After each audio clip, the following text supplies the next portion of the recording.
ನಮಸ್ಕಾರ ಸ್ನೇಹಿತರೆ. ಈ 7 ದಾಖಲೆ ಇರದಿದ್ದರೆ ಆ ಆಸ್ತಿ ಎಷ್ಟು ಕೇಸ್ ಹಾಕಿದರೂ ನಿಮ್ಮದಾಗುವುದಿಲ್ಲ ಸ್ನೇಹಿತರೆ. ಹೌದು ಸ್ನೇಹಿತರೆ, ಯಾವುದು ಅಂತ ಹೇಳ್ಕೊಡ್ತೀನಿ. ಅದಕ್ಕೂ ಮೊದಲು ನಮ್ಮ ಚಾನಲ್ ದಯವಿಟ್ಟು ಸಬ್ಸ್ಕ್ರೈಬ್ ಮಾಡಿಕೊಂಡು ಈ ವಿಡಿಯೋನ ಪೂರ್ತಿಯಾಗಿ ನೋಡಿ ಸ್ನೇಹಿತರೆ. ಬನ್ನಿ ಸ್ನೇಹಿತರೆ, ವಿಡಿಯೋನ ಕೊನೆ ತನಕ ನೋಡಿ ಸ್ನೇಹಿತರೆ. ಮಾಲೀಕತ್ವಕ್ಕೆ ಸಂಬಂಧಪಟ್ಟಂತೆ ಈಗ ಸುಪ್ರೀಂ ಕೋರ್ಟ್ ಹೊಸ ನಿಯಮವನ್ನು ದೇಶದಲ್ಲಿ ಜಾರಿಗೆ ತಂದಿದೆ ಸ್ನೇಹಿತರೆ. ಸುಪ್ರೀಂ ಕೋರ್ಟ್ ಆದೇಶದ ಪ್ರಕಾರ 7 ದಾಖಲೆಗಳು ನಿಮ್ಮ ಬಳಿ ಇದ್ದರೆ ಆ ಆಸ್ತಿ ಸಂಪೂರ್ಣ ಮಾಲೀಕತ್ವವನ್ನು ನೀವು ಪಡೆದುಕೊಳ್ಳಬಹುದು ಸ್ನೇಹಿತರೆ. ಇಲ್ಲ. ಹಾಗಿದ್ರೆ ಆಸ್ತಿ ಮಾಲೀಕತ್ವಕ್ಕೆ ಸಂಬಂಧಪಟ್ಟಂತೆ ಸುಪ್ರೀಂ ಕೋರ್ಟ್ ಹೊರಡಿಸಿರುವ ಆದೇಶ ಏನು, ಅದರ ಬಗ್ಗೆ ಈ ವಿಡಿಯೋದಲ್ಲಿ ತಿಳಿಸ್ಕೊಡ್ತೀನಿ. ಅದಕ್ಕೂ ಈ ವಿಡಿಯೋನ ಪೂರ್ತಿಯಾಗಿ ನೋಡಿ ಸ್ನೇಹಿತರೆ.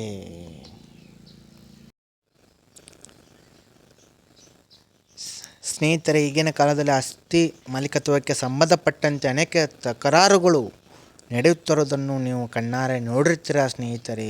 ಎಲ್ಲ ಕಡೆ ನಿಮ್ಮ ತಕರಾರುಗಳನ್ನು ನೋಡಿರ್ತೀರ ನೀವು, ನಡೆಯುತ್ತಿರುವ ತಕರಾರುಗಳು. ಅದ ಕಾರಣಗಳಿಂದ ಸುಪ್ರೀಂ ಕೋರ್ಟ್ ಏನು ಮಾಡಿದೆ ಅಂದರೆ ರಾತ್ರೋರಾತ್ರಿ ಹೊಸ ನಿಯಮವನ್ನು ಜಾರಿಗೆ ತಂದಿದೆ ಸ್ನೇಹಿತರೆ. ಹೌದು ಸ್ನೇಹಿತರೆ, 7 ದಾಖಲೆಗಳು ನಿಮ್ಮ ಬಳಿ ಇದ್ದರೆ ನೀವು ಆಸ್ತಿಯ ಮಾಲೀಕತ್ವ ಹೊಂದಿರ್ತೀರಿ. ಇಲ್ಲ ಸ್ನೇಹಿತರೆ. ಸುಪ್ರೀಂ ಕೋರ್ಟ್ ಆದೇಶದ ಪ್ರಕಾರ ಒಂದು ಭೂಮಿ ಸರ್ವೆ ನಕ್ಷೆ ನಿಮ್ಮ ಬಳಿ ಇದ್ದರೆ ನೀವು ಆ ಆಸ್ತಿಯ ಮಾಲೀಕ ಅಂತ ಹೋರಾಟವನ್ನು ಮಾಡಬಹುದು. ಒಂದು ಭೂಮಿಯ ಸರ್ವೆ ನಕ್ಷೆ ಮೂಲಕ ನೀವು ಆಸ್ತಿಯ ಮಾಲೀಕರು ಅಂತ ಸಾಬೀತುಪಡಿಸಿಕೊಳ್ಳಬಹುದಾಗಿದೆ. ಹೌದು ಸ್ನೇಹಿತರೆ. ಅದೇ ರೀತಿಯಲ್ಲಿ ಪ್ರಾಪರ್ಟಿಯ ಟ್ಯಾಕ್ಸ್ ರಸೀದಿಗಳು ಕೂಡ ನೀವೇ ಆ ಆಸ್ತಿಯ ಮಾಲೀಕರು ಅಂತ ಸಾಬೀತುಪಡಿಸಲು ಇರುವ ಒಂದೇ ಒಂದು ಪ್ರಮುಖವಾದ ದಾಖಲೆಯಾಗಿದೆ. ಸುಪ್ರೀಂ ಕೋರ್ಟ್ ಆದೇಶದ ಪ್ರಕಾರ ಎನ್ಸಿಒ ಸರ್ಟಿಫಿಕೇಟ್ ಮತ್ತು ಎನ್ ಸರ್ವಿಸಸ್ ಸರ್ಟಿಫಿಕೇಟ್ ಕೂಡ ನೀವೇ ಆ ಆಸ್ತಿಯ ಮಾಲೀಕರು ಅಂತ ಸಾಬೀತುಪಡಿಸಲು ಇರುವ ಒಂದು ಪ್ರಮುಖವಾದ ದಾಖಲೆಯಾಗಿದೆ. ಇನ್ನೊಂದು ಪ್ರಮುಖವಾದ ದಾಖಲೆ ಅಂತ ಹೇಳಿದರೆ ಮ್ಯೂಟೇಷನ್ ರಿಜಿಸ್ಟ್ರೇಷನ್ ಎಕ್ಸ್ಟ್ರಾಕ್ಟೆಡ್ ಡಾಕ್ಯುಮೆಂಟ್ ಆಗಿದೆ. ಹೌದು ಸ್ನೇಹಿತರೆ, ಮ್ಯೂಟೇಷನ್ ರಿಜಿಸ್ಟ್ರೇಷನ್ ಎಕ್ಸ್ಟ್ರಾಕ್ಟೆಡ್ ಡಾಕ್ಯುಮೆಂಟ್ ಕೂಡ ನೀವು ಆಸ್ತಿಯ ಮಾಲೀಕರು ಒಂದು ಸಾಬೀತುಪಡಿಸುತ್ತೆ.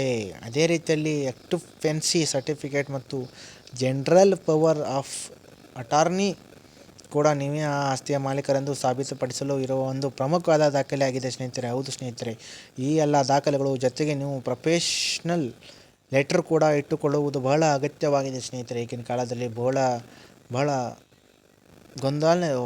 ಗೊಂದಲ ಇದೆ ಸ್ನೇಹಿತರೆ. ಹೊಲದಲ್ಲಿ ಜಗಳ ಆಗ್ತಿದೆ ಸ್ನೇಹಿತರೆ, ಹೊಲದ ಕಾಲದಕ್ಕಾಗಿ. ಅದಕ್ಕೋಸ್ಕರ ಇವೆಲ್ಲ ದಾಖಲೆಗಳು ನಿಮ್ಮ ಹತ್ರ ಇರಬೇಕು ಸ್ನೇಹಿತರೆ. ಅದರ ಪ್ರಕಾರ 7 ದಾಖಲೆಗಳು ನಿಮ್ಮ ಬಳಿ ಇದ್ದರೆ ನೀವು ಆಸ್ತಿಯ ಮಾಲೀಕರು ಅಂತ ಸಾಬೀತುಪಡಿಸಲು ಬಹಳ ಸುಲಭ ಆಗುತ್ತದೆ ಸ್ನೇಹಿತರೆ. ಹೌದು, ಇದು ಕೋರ್ಟ್ ಈಗ ಹೊಸದಾಗಿ ಹೊರಡಿಸಿರುವ ಆದೇಶ ಸ್ನೇಹಿತರೆ. ಇದು ನಿಮ್ಮ ಆಸ್ತಿಯನ್ನು ಯಾರೂ ಕೂಡ ಲಪಾಟಿಸಲು ಸಾಧ್ಯವಿಲ್ಲ ಸ್ನೇಹಿತರೆ. ಈ ಡಾಕ್ಯುಮೆಂಟನ್ನು ನಿಮ್ಮ ಹತ್ರ ಇದ್ದರೆ ಮತ್ತು ಭೂಮಿ ಯಾರ್ದೋ ಇರುತ್ತೆ ಮತ್ತು ಅಲ್ಲಿ ಯಾರೋ ಉಳುಮೆಯನ್ನು ಮಾಡಿ ಮನೆಯನ್ನು ಕಟ್ಟಿಕೊಂಡಿರುತ್ತಾರೆ. ಅಂತಹ ಸಮಯದಲ್ಲಿ ಭೂಮಿಯ ನಿಜವಾದ ಮಾಲೀಕ ಮೋಸ ಹೋಗುವ ಸಾಧ್ಯತೆ ಕೂಡ ಇರುತ್ತೆ. ಈ ಕಾರಣಗಳಿಂದ ಸುಪ್ರೀಂ ಕೋರ್ಟ್ ಈಗ ಈ ಹೊಸ ಆದೇಶವನ್ನು ಹೊರಡಿಸಿದೆ ಸ್ನೇಹಿತರೆ. ಹೌದು ಸ್ನೇಹಿತರೆ. ಮತ್ತು ಇದರ ಬಗ್ಗೆ ನಿಮಗೆ ಏನು ಅನಿಸ್ತು ಅಂತೇಳಿ ಕಮೆಂಟ್ ಮೂಲಕ ನಮಗೆ ನಿಮ್ಮ ಅನಿಸಿಕೆಯನ್ನು ಕಮೆಂಟ್ ಮಾಡಿ ಸ್ನೇಹಿತರೆ. ಮತ್ತು ಏನೇ ಡೌಟ್ ಇದ್ದರೂ ಕಮೆಂಟ್ ಬಾಕ್ಸಲ್ಲಿ ಕಮೆಂಟ್ ಮಾಡಿ, ನಾನು ನಿಮಗೆ ತಿಳಿಸ್ಕೊಡೋ ಪ್ರಯತ್ನ ಮಾಡ್ತೀನಿ. ಮತ್ತು ಈ ವಿಡಿಯೋ ನಿಮ್ಮ ಫ್ರೆಂಡ್ಸ್ಗಳಿಗೆ ಶೇರ್ ಮಾಡಿ ಸ್ನೇಹಿತರೆ. Thank you.